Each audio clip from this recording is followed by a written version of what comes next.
बिस्मिल्लाहिर्रहमानिर्रहीम, अस्सलाम वालेकुम।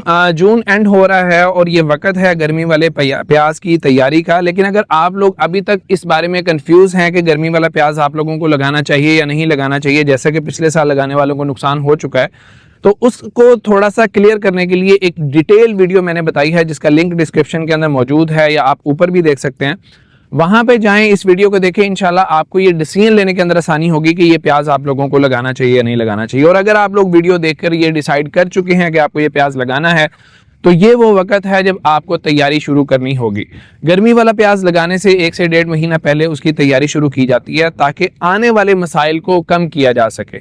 इस प्याज के अंदर सबसे बड़ी प्रॉब्लम ये होती है कि इसके अंदर जब मसला आ जाए तो उसको हल करना काफ़ी मुश्किल हो जाता है। लेकिन अगर आप लोग एहतियाती तदाबीर इख्तियार करें, पहले से ही मसाइल को कंट्रोल करके रखें, चीज़ों को अच्छे तरीके से लेके चलें, तो फिर वो मसाइल आते ही नहीं, आपकी फसल एंड तक महफूज रहती है। तो आज की इस वीडियो के अंदर हम थोड़ी बहुत डिस्कशंस जो एहतियाती तदाबीर आपकी ज़मीन की तैयारी के हवाले से डिस्कस करेंगे। इस वीडियो को एंड तक जरूर देखिएगा, इंशाल्लाह आपको प्याज की अच्छी फसल तैयार करने के अंदर भरपूर मदद मिलेगी। अस्सलाम वालेकुम दोस्तों, इट्स मी मज़हर अली। आप मेरे साथ हैं या फार्म चैनल पे, मेरे साथ रहिएगा। आप लोगों को मेरी साइडों के ऊपर जो ज़मीन है वहाँ पे पानी खड़ा हुआ नज़र आ रहा है। ये अल्लाह ताला की बाराने रहमत जो उसने हमें अता की, जिसकी वजह से हमारी ज़मीनें जो गर्म हो चुकी थी, पानी की कमी थी, वतर अच्छा नहीं था, अल्लाह ताला ने ठंडा मीठा पानी बरसा के इनको मीठा कर दिया। तो गर्मियों वाले प्याज के लिए जो सबसे ज़रूरी चीज़ होती है कि आप अपनी ज़मीनों को एक दफ़ा अच्छे तरीके से पानी लगाएं। वो ख़र्चा अल्लाह ताला ने आपका बचा दिया। अल्लाह ताला की तरफ से बारिश हो चुकी है। अगर आप लोगों के इलाके के अंदर बारिश नहीं हुई, तो ये वो वक्त है कि आप लोग अपनी ज़मीनों को लेवल करा के उसके अंदर हल चला के उसके ऊपर पानी छोड़ें मीठा, ताकि नमकियात जो उनसे हैं वो थोड़े से नीचे चले जाएँ, ज़मीन थोड़ी सी ठंडी हो जाए। और जो सबसे बड़ा प्रॉब्लम है इसका कि डीला, जिसकी वजह से गर्मी वाला प्याज कामयाब नहीं होता है, उस डीले को उगने का मौका मिले। तो आपको 1 पानी लगाना पड़ता है, आप 1 पानी लगाएं, आपको 2 पानी लगाने पड़ते हैं, आप 2 पानी लगाएं। डीले को उगने दें। जिस वक्त डीला उग जाएगा तो फिर आपको उसके ऊपर ग्लाइफोसेट के स्प्रे करने होंगे, ताकि वो अपनी जड़ से ख़त्म हो जाए। अगर ये डीला आप लोगों ने कंट्रोल नहीं किया तो 50 से 60% चांसेस हैं कि आपकी लगाई हुई क्रॉप ख़राब हो जाएगी। गोटियों के ऊपर आपका एक्सपेंस बहुत ज़्यादा होगा, आपके हाथ कुछ भी नहीं आएगा।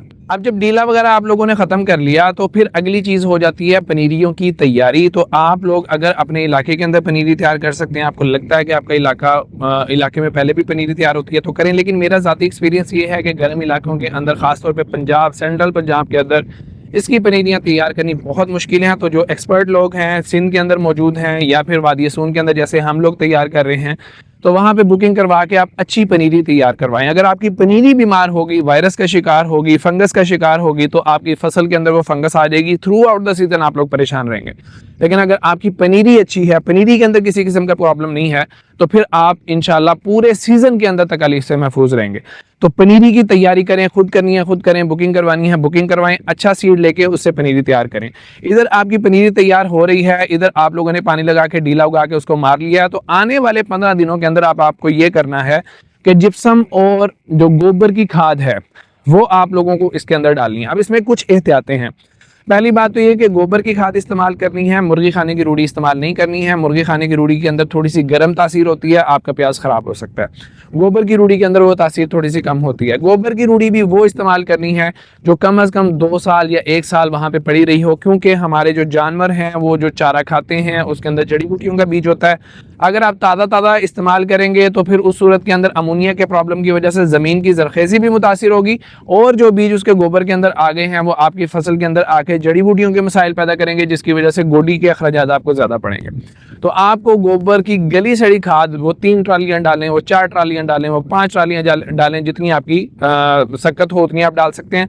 जिप्सम मैं इसलिए रिकमेंड करता हूँ कि उससे ज़मीन थोड़ी सी नरम हो जाए, तो फिर आप बारिशें वगैरह हों तो उस वक्त प्रॉब्लम नहीं होती। तो 20 बैग 30 बैग 40 बैग जितने आप लोग डाल सकते हैं वो जिप्सम डाल के, रूढ़ी डाल के एक दफ़ा फिर ज़मीन को पानी लगाएं, ताकि आपकी ज़मीन साफ़ सुथरी ज़रख़ेज़ बन जाए। और जब पनीरियाँ आपकी तैयार होकर आएँ तो फिर आप लोग उसको शिफ्ट कर सकें।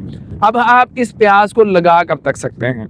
तो आम तौर पर इसकी जो काश्त है वो 20 जून से स्टार्ट कर ली जाती है, जो कि बड़ी ही रिस्की टाइम है।